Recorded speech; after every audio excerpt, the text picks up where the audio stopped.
मिल के चला गे बहिनी मिल के चला गे बहिनी मिल के चला। आगे देवघर नगरिया बड़ी दूर है गे बहना तानी मिल के चल।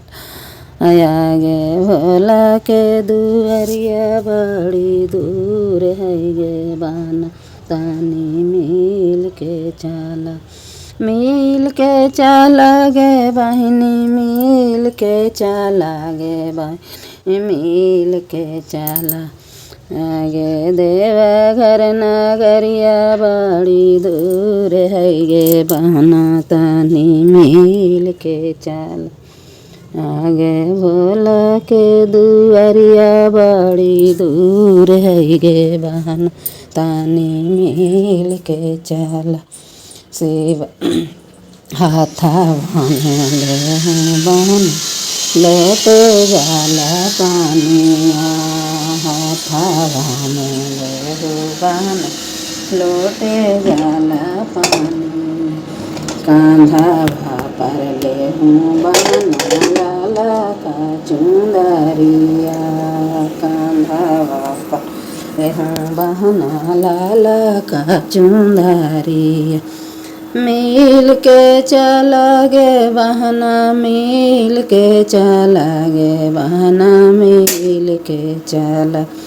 आगे देवघर नगरिया बड़ी दूर है गे बहना तानी मिल के चला। आगे गुरु के दुआरिया बड़ी दूर है गे बहना तानी मिल के चला।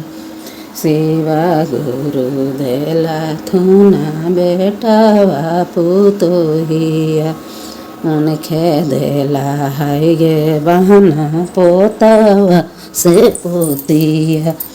उनखे देला है गे बहना पोतावा से पोतिया। मिल के चला गे बहिनी मिल के चला गे बहिनी मिल के चला। आया गे देवघर नगरिया बड़ी दूर हो गे बहना तानी मिल के चला। आया गे भोला के दुआरिया बड़ी दूर हो गे बहना तानी मिल के चला। शिवा गुरु देला थुना बेटिया से दामादा। शिवा गुरु देला थुना बेटिया से दामादा। उनखे देला बहना नातिया नातिनिया। मिल के चला गे बहिनी मिल के चला गे बहिनी मिल के चला। आगे गुरु के दुआरिया बड़ी दूर है गे बहना तानी मिल के चला। आगे भोला के दुआरिया बड़ी दूर है गे बहना तानी मिल के चला। शिवा गुरु देला थुना भाई रे भौजाइया।